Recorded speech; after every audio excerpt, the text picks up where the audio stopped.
Hello everybody and welcome back to the Python Code Along. We will now talk about regular expressions. Okay, first we'll talk about the primary source.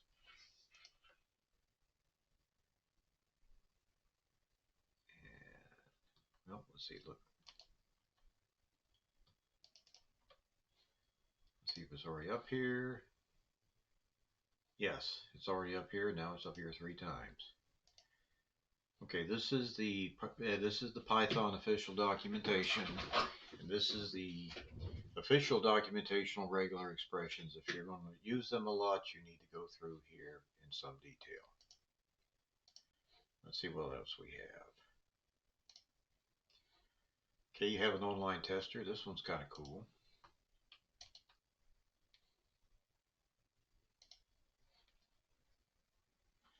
Okay, and I'll be using that as an example here in just a minute. So we'll come back to that here in just a minute. And then you have a tutorial, which if you're having problems, if you can't get this from my instruction, feel free to go through this tutorial and it takes you through it step by step. Okay, back to the online testers. We have double trouble on the Hubble, which if you remember, Hubble was a telescope that they got it all the way out to space. That's one problem. Then they found out it was nearsighted and needed glasses. That was a second. And there's a whole lot of D's and B's and L's in here. So just for grins, can we find certain patterns in them? And this should be somewhat similar to what you'll have to do for your homework, but not similar enough to where you'll be bored, because I wouldn't want to insult your intelligence and bore you. Okay, here we go. So I'm looking for D's, B's, and L's. Okay, and it finds those. There's a whole bunch of those in there.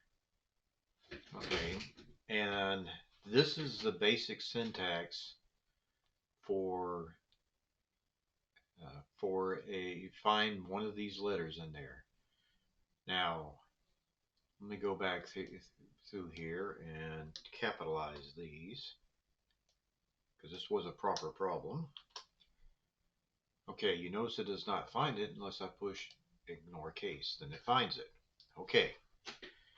And you're saying, well, for the homework, we got to find multiple instances. Well, here you go. Here's how you find multiple instances. You put a bracket, not a Z. Not a Z. Relax.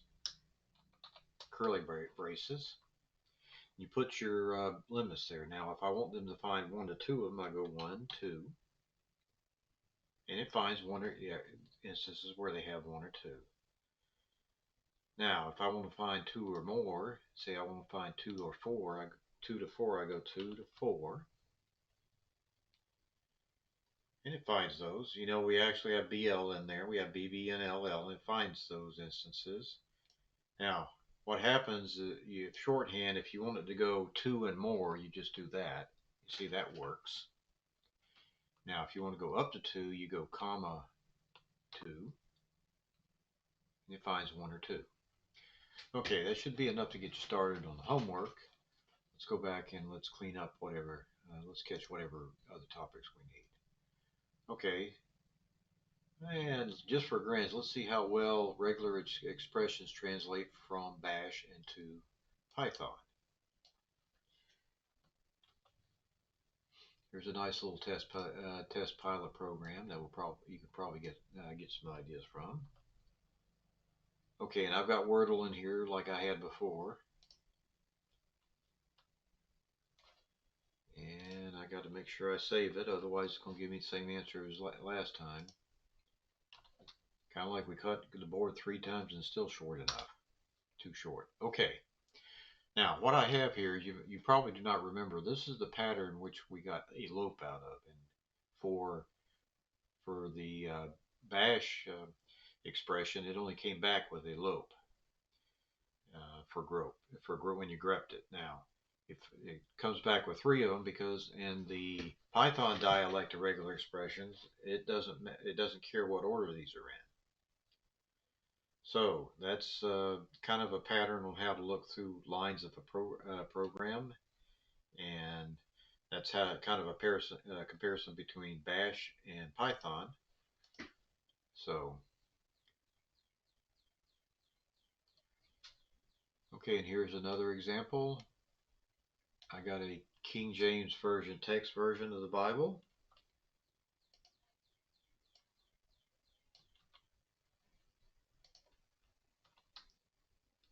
Oops, I didn't save it.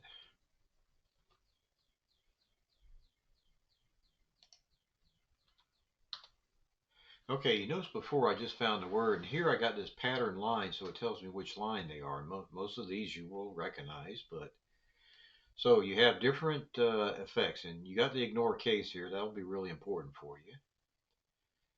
And depends on what you want. And this is kind of like having a transmission that has 47 forward gears and 5 reverse gears and 2 that'll make it do sideways. The trick is to know how to get to do what you want it to do. Okay, so we've talked about regular expression, but we did a little bit of file input and output. Here you go, file in, open, and here's how you read the lines in, and it gets into an object. And for lines and lines, the result RE is your regular expression. It says similar to those found in Perl, but not identical. You got find all, and this your documentation can tell you which gear it is you need for your particular situation. Okay, functions are not really called procedures, they're called functions, and most languages only call it a function if it returns a value. Python is not quite so strict on that. Decisions, iteration, structure, they call those compound statements, sure. And you know, the whole importance sometimes is knowing what to call stuff so you can look it up. And there's your reference there. You have an if statement, and that's basically what you have. You have while, a for, and a for statement. You notice there's not a lot of choice of these. Well, that's because there should be only one obvious way to do things. Okay, you can use a with if you want to make sure your files are closed. You got a try catch block. There's where you can do look at that. You have this idea of match where you're looking for something and you can match it. Complex data structures, you'd have class definitions. You can have class in Python. And matter of fact, I think we will be doing that next week. So your gotcha and quirks, let's take a look at this real quick just to see what it says.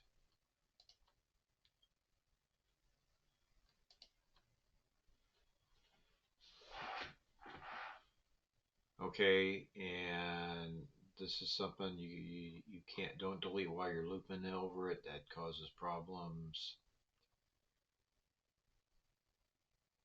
And you have an iteration forwards and backwards. I had to do an iteration backwards one time to make something work. Okay, and it tells you some of the gotchas. Basically, if you have something really weird, and like it says, don't build strings with the string concatenation. That means that if you add to something, it doesn't really change that. You actually have a new string object. So be aware of that. And okay, and there's some other things here. And oh, here we go. Don't assume floating point numbers are perfectly accurate, which they're not. And some of you've already know this from some of your other programming experience. Okay, so, and if you have something that's really weird going on with your code and you're banging your head against the wall, try the gotchas. It could be just a common thing that happens when you're doing Python. Okay, hope this helps, and I guess I will talk to you later.